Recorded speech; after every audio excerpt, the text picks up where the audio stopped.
কারণ আমার তো আবার এখন সমস্যা, কারণ আমি তো রাষ্ট্রপতি, সুতরাং ভগ্নিপতির মতো কথা বলা যাবে না।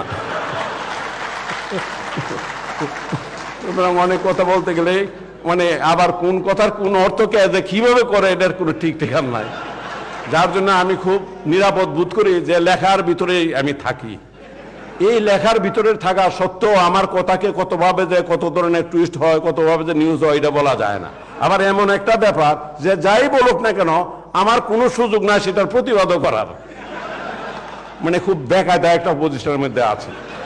আমি এই কথা বলতে পারি না যে আপনি যেভাবে বলছেন এই কথাটা ঠিক এইভাবে আমি বলি নাই, এইটাও আমার বলার সুযোগ নাই। সুতরাং এই হলো আমার অবস্থা। যখন উনি স্বরাষ্ট্রমন্ত্রী ছিলেন ওনার বাসায় প্রায় আমি যেতাম, এবং ওনার অভ্যাস ছিল সিগার খাওয়া। এই সিগার খাইতেন, তা আমারও একটা বদ অভ্যাস ছিল, তখন সিগারেট খাইতাম। তো উনি যখন সিগারেট প্যাকেটটা রাখা অন্য কোথাও গেছে, এর থেকে 4-5টা সিগারেট আমি সরাই ফেলতাম। পরে উনি টের পান নাই, কারণ উনি এতটা গুণে রাখতেন না, যার জন্য টের পান নাই। এই ধরনের প্রায়ই সুযোগ পাইলে ওনার এখান থেকে আমি এই সিগার চুরি করার আমার একটা প্রবণতা ছিল। কারণ এই সিগারগুলি আমাদের বাংলাদেশে পাওয়া যায় না, বিদেশ থেকে আসতো আর কি, যেটা সহজে পাওয়া যাইতো না, এটাকে খাইতে একটু বেশ এ ধরনের অনেক ইতিহাস আছে ওনার সঙ্গে।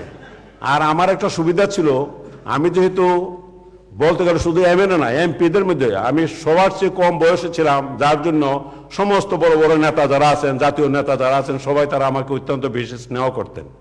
এবং সেই স্নেহের সুযোগ আমি পুরো মতোই সব জায়গাতে যেখানে পারছি সেটা নেওয়ার সুযোগ আমি করছি। ময়মনসিংহ জেলে ছিলাম 6.5 মাস, থাকার পরে তখন মোটামুটি পাশাপাশি ছিলাম, ওখান থেকে আমাকে ট্রান্সফার করে দিল কুষ্টিয়া জেলে। হঠাৎ শুনলাম যে কুষ্টিয়া জেল থেকে, ময়মনসিংহ জেল থেকে তোবাল সাহেবকে কুষ্টিয়া আনতেছে। ভাবলাম যে ভালোই হবে, দেখাটা হবে। কিন্তু দেখা গেল উনাকে আনবার আগে আমার এন থেকে ট্রান্সফার করে পাঠাইছে রাজশাহী জেলে। উনি ভাবছিলেন যে কুষ্টিয়া এসে আমার সঙ্গে দেখা হবে, কিন্তু উনি আমাকে পান নাই, আর উনাকে আমার দেখার সুযোগ হয় নাই। আবার রাজশাহী জেল থেকে অনেক তদবির করে ট্রান্সফার নিয়ে আসলাম ঢাকা জেলে। এটা অনেক তদবির করে আসি, এমনি আনতে চায় না, তদবির করে ঢাকা জেলে আসি। সুতরাং জেলের থেকে ট্রান্সফার হয়ে জেলে যাইতো, কিন্তু সেখানেও তদবির লাগে। তখন লাগবে, এখন লাগে কিনা আমি জানি না।